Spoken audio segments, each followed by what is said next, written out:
Hello बच्चों, let's read this question. A right circular cone with radius capital R and height h contains a liquid which evaporates at a rate proportional to its surface area in contact with air. Proportionality constant is equal to k which is greater than 0.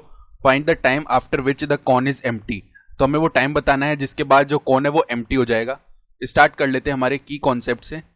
की concept देखो क्या हो जाएगा. हम जानते हैं X raise to power N का जो डिफरेंशिएशन है एक्स के रिस्पेक्ट में, ये क्या होता है N X raise to power N minus one. ठीक है, तो अब ध्यान से देखो यहाँ पे हमें क्या बताया हुआ है कि जो रेट है, ठीक है, बताया हुआ है राइट सर्कुलर कोन जिसकी रेडियस आर है, हाइट एच है, contains a liquid which evaporates at a rate proportional to its surface area. यानी उसमें देखो मान लो इस तरीके का एक कोन है, ऐसे बना लेते हैं हम इसको. ये मान लो बेस है और इस तरीके का हमारे पास में एक कोन है. ठीक है, तो अगर ये इस तरीके का कोन है तो इसकी रेडियस हमें बताई हुई है कैपिटल आर है, ये कैपिटल आर हो गई. इसकी हाइट हमें बताई हुई है कैपिटल एच है, तो ये कैपिटल एच हो गई. ठीक है, अब किसी पॉइंट पे मान लो इसमें हमें क्या इवापोरेट हो रहा है, लिक्विड इवापोरेट हो रहा है. तो किसी पॉइंट पे मान लो यहाँ पर इस तरीके से एक ऐसे छोटा सा कोन बना लेते हैं हम, जिसकी स्मॉल रेडियस हम मान लेते हैं स्मॉल आर, और इसकी जो हाइट है वो मान लेते हैं हम स्मॉल एच. तो किसी पॉइंट पे मान लो ये इतना भरा हुआ है और धीरे धीरे ऐसे इवापोरेट हो रहा है.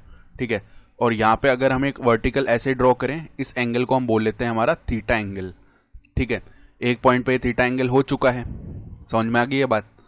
तो अब ध्यान से देखो, हमें बताया हुआ है कि rate at which it is evaporating is proportional to its surface area. तो इवापोरेशन की रेट क्या होगी, डीवी अपॉन में डी टी. ये प्रोपोर्शनल है किसके, सरफेस एरिया के. अब जैसे जैसे देखो ये इवापोरेशन की रेट बढ़ेगी तो सरफेस एरिया क्या होगा, यहां पर हम क्या बोल सकते हैं, प्रोपोर्शनल होगा माइनस का एस. एस नहीं होगा, माइनस का एस होगा, क्योंकि इनमें देखो रिलेशन किस हिसाब से है कि सरफेस एरिया मान लो बढ़ा, ठीक है, तो नेगेटिव ऑफ सरफेस एरिया घटेगा. ठीक है, नेगेटिव ऑफ सरफेस एरिया घटेगा तो हमारी इवापोरेशन भी कम होगी, इवापोरेशन की रेट भी कम होगी. यानी सरफेस एरिया बढ़ेगा, इवापोरेशन की रेट भी कम होगी. तो इस तरीके से रिलेशन आएगा. यानी बोल सकते हैं DV upon D T is equal to, यहाँ पे जब प्रोपोर्शनलिटी कांस्टेंट लगाएंगे तो क्या आ जाएगा, माइनस का के एस. ठीक है, जहां पे एस सरफेस एरिया है. अब वी का वैल्यू क्या होता है, देखो हम जानते हैं वी का वैल्यू कौन के लिए लिख सकते हैं, 1/3 pi R square H, pi R square H ऐसे लिख सकते हैं. और ये हमने किसी पॉइंट पे लिखा है, यानी कि जब ये इतना भरा हुआ है स्मॉल आर रेडियस तक. ठीक है, फिर हम इसका इंटीग्रेशन कर देंगे.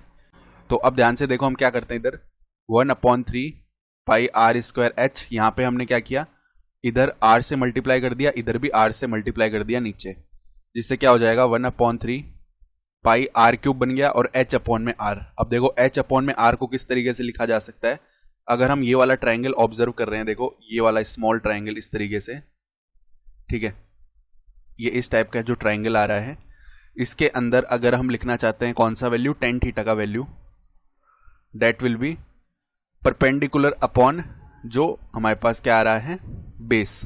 ठीक है, तो परपेंडिकुलर तो आर आ रहा है, अपॉन में बेस आ रहा है एच. ये बात समझ में आ गई. ठीक है, तो ये अगर इसका वैल्यू है तो एच अपॉन आर क्या हो जाएगा, कॉट थीटा हो जाएगा ना. H upon R will be equal to cot theta. तो इधर हम क्या बोल सकते हैं, 1/3 pi R cube cot theta बन गया है. ठीक है, तो अब हम क्या बोल सकते हैं, देखो अगर हम इस स्मॉल जो सर्किल आ रहा है इसका सरफेस एरिया लिखेंगे, पाई स्मॉल आर स्क्वायर आएगा.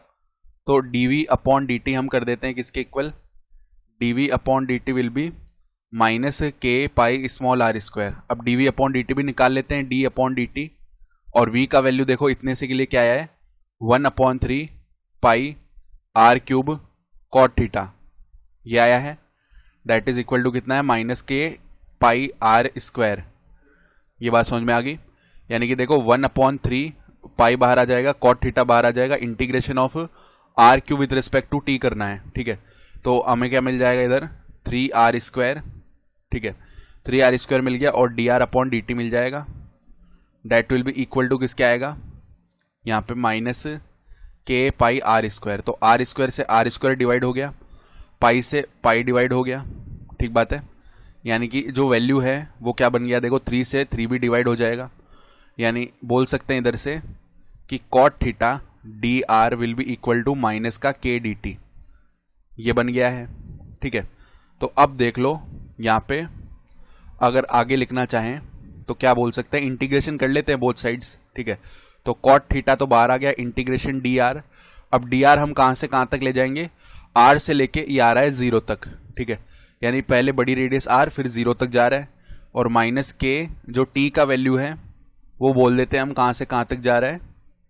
देखो टी का वैल्यू 0 से लेके कैपिटल टी तक जा रहा है, ये बोल लिया हमने। तो यहाँ पे कॉट थीटा आएगा, इंटीग्रेशन करने पे आर आ जाएगा, फिर upper limit minus lower limit करेंगे तो 0 माइनस आर बन गया, that is equal to minus K, और इधर टी बन जाएगा, जिसका मतलब है माइनस आर कॉट थीटा का वैल्यू किसके इक्वल आ रहा है, ये वैल्यू आ रहा है माइनस के टी के इक्वल, ठीक है।